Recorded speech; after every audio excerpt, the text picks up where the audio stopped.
இறையேசுவில் பிரியமான சகோதர சகோதரிகளே, நமது ஆண்டவர் இயேசு கிறிஸ்துவுடைய திருப்பெயரால் உங்களுக்கும் உங்கள் குடும்பத்தில் இருக்கிற அனைவருக்கும் அன்பும் சமாதானமும் மகிழ்ச்சியும் உண்டாவதாக. அன்புமிக்கவர்களே, பிப்ரவரி மாதம் 28ஆம் தேதி தாயாம் திரு அவை புனித ஹிலாரியுஸ் அவர்களுடைய நினைவு நாளை கொண்டாடுகிறது. அன்புமிக்கவர்களே, நம்முடைய திருத்தந்தை பிரான்சிஸ் அவர்களுக்காக ஜெபிக்க உங்களை அன்போடு கேட்டுக்கொள்கிறேன். உடல்நலம் கொஞ்சம் தேறி வருகிறது என்று சொல்லுகிறார்கள். இருந்தாலும் நம்முடைய கடமை இது, கிறிஸ்தவ கடமை இது. நம்முடைய திருத்தந்தைக்காக ஜெபிப்பது, தொடர்ந்து ஜெபிப்போம். இன்றைக்கு நாம் நினைவு கூறுகிற புனிதர் திருத்தந்தை புனித ஹிலரியஸ் என்பவர். அன்புமிக்கவர்கள், இவர் வாழ்ந்தது திருச்சபையுடைய வரலாற்றில் 5வது நூற்றாண்டில் என்று வரலாற்றில் நம்ம வாசிக்கிறோம். திருச்சபையினுடைய வளர்ச்சியில் மிக ஒரு முக்கியமான பங்காற்றிய ஒரு திருத்தந்தையாகத்தான் இந்த புனித திருத்தந்தை ஹிலாரியுஸ் அவர்களை நம்ம பார்க்கிறோம். அன்புமிக்கவர்களே, திருச்சபையினுடைய வரலாற்றில் பல்வேறு தப்பறைகளுக்கு எதிராக எழுதி போராடி அதே நேரத்தில் மக்களை விசுவாசத்தில் உறுதிப்படுத்திய ஒரு திருத்தந்தையாகத்தான் இந்த புனித திருத்தந்தை ஹிலாரியுஸ் அவர்களை பார்க்கிறோம். இவர் வாழ்ந்த அந்த ஒரு காலகட்டத்தில் ஒரு ஆயரானவர் தான் இறக்கும் தருவாயில் இருக்கிற நேரத்தில் தனக்கு பின் வரப்போகிற அடுத்த ஆயரை முன்னறிவிக்கிற ஒரு பழக்கம் இருந்தது. அதை திருச்சபையிலிருந்து முற்றிலுமாக நீக்கி திருச்சபை சீர்படுத்திய ஒரு புனிதராகவும் இவர் பார்க்கப்படுகிறார்.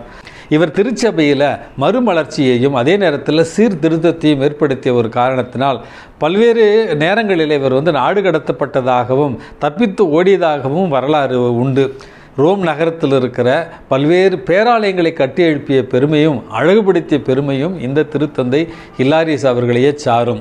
இந்த திருத்தந்தையினுடைய பரிந்துரையால் நாமும் திருச்சபையின் மீது பற்று கொண்டவர்களாய், நமது ஆண்டவர் இயேசு கிறிஸ்துவின் மீது அசைக்க முடியாத நம்பிக்கை கொண்டவர்களாய் வாழ வேண்டிய ஒரு வரத்திற்காக இந்த திருத்தந்தை புனித ஹிலாரியுஸ் அவர்களுடைய பரிந்துரையை மன்றாடி ஜெபிப்போம். அன்புமிக்கவர்களே, இன்றைக்கு மார்க்கு நற்செய்தி 10வது அதிகாரத்தில் திருமணத்தை பற்றிய ஒரு வாசகம்தான் நமக்கு கொடுக்கப்பட்டிருக்கிறது.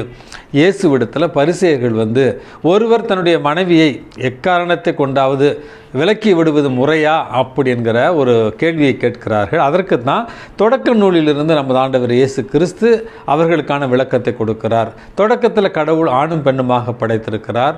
ஆகவே ஒரு ஆண் தன் தாய் தந்தையரை விட்டு பிரிந்து தன்னுடைய மனைவியோடு ஒன்றுத்திருப்பான்.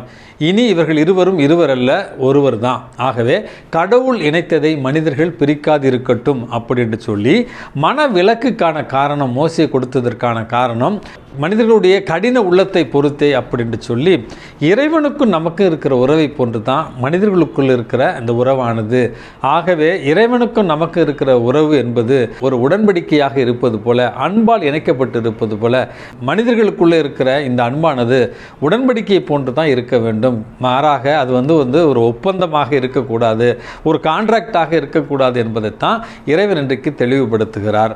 அன்புமிக்கவர்களே, இன்றைக்கு நாம் பார்க்கிற திருமணங்கள் எப்படி இருக்கின்றன?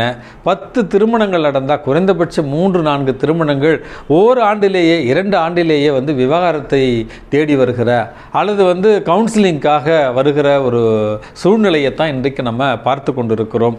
இந்த விவாகரத்து மனவிலக்கு என்பது ஒரு 10-15 ஆண்டுகளுக்கு முன்பாக அவ்வளவா இல்லை. கத்தோலிக்க கிறிஸ்தவர்களுடைய திருமணத்தில் ரொம்ப ரேராக தான் இருக்கும் இந்த விவாகரத்து என்பது, மனவிலக்கு என்பது. ஆனால் இன்றைக்கு கத்தோலிக்க கிறிஸ்தவ தம்பதிகளிடையே ரொம்ப அதிகரித்து வருவதை நம்மால் உணர முடிகிறது.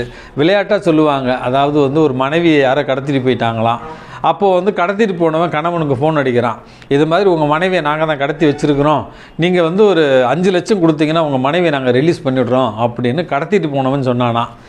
இந்த கணவன் அதை கேட்டுட்டு, ஐயா அவள் தொந்தரவு என்னால் தாங்க முடியல, இன்னும் 5 லட்சம் கூட நான் எக்ஸ்ட்ரா தரேன், தயவுசெய்து வேற எங்கேனாவது அனுப்புங்க, என்கிட்ட அனுப்பாதீங்க அப்படி என்று விரக்தியோடு பேசிய ஒரு கணவனை பற்றின ஒரு ஜோக் சொல்லுவாங்க.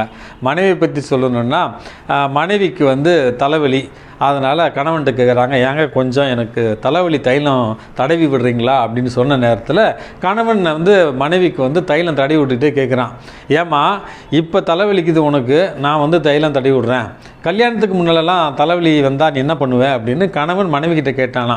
அப்போ மனைவி சொன்னாங்களா, கல்யாணத்துக்கு முன்னால் சந்தோஷமாக தலைவலிலாம் இல்லாமல் தாங்க இருந்தேன், கல்யாணத்துக்கு பிறகு தான் எனக்கு தலைவலியே வந்துச்சு அப்படின்னு சொன்னாங்களாம். 2 நிகழ்ச்சியுமே நகைச்சுவைக்காக சொன்னாலும் நாம் பார்க்கிற தம்பதியர்களில் பல பேர் புரிதல்கள் இல்லாமல் அல்லது சுயநலத்தோடும் அல்லது தற்பெருமையோடும் ஆணவத்தோடும் நடந்து கொண்டு குடும்பங்களில் மிகப்பெரிய பிளவுகள் ஏற்பட்டு பிள்ளைகளை பாதிக்கிற அளவு இன்றைக்கு அது உயர்ந்திருக்கிறது என்பதை இன்றைக்கு நம்ம புரிந்து கொள்ள வேண்டும்.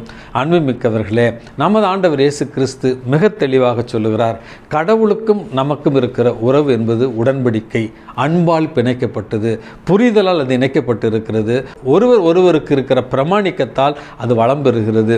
அதே போல தான் கணவன் மனைவிக்கு இருக்கிற இந்த உறவானது உண்மையான உடன்படிக்கை கடவுளுக்கும் நமக்கும் இருப்பது போல இது ஒருவருக்கு ஒருவர் விட்டு கொடுத்தல், அன்பு செய்தல், புரிதல், மன்னித்தல், இந்த மாதிரியான புண்ணியங்களால் வளப்படுத்தப்பட வேண்டும் என்பதைத்தான் இன்றைக்கு இறைவன் சொல்லுகிறார்.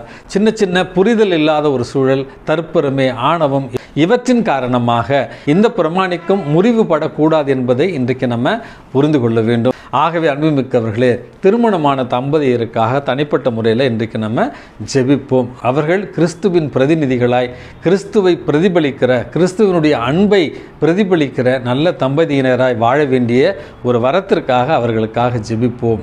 எல்லாம் வல்ல இறைவன், தந்தை, மகன், தூய ஆவி உங்களையும் உங்கள் குடும்பத்தில் இருக்கிற அனைவரையும் நிறைவாக ஆசீர்வதித்து பாதுகாத்து வழி நடத்துவாராக. ஆமேன்.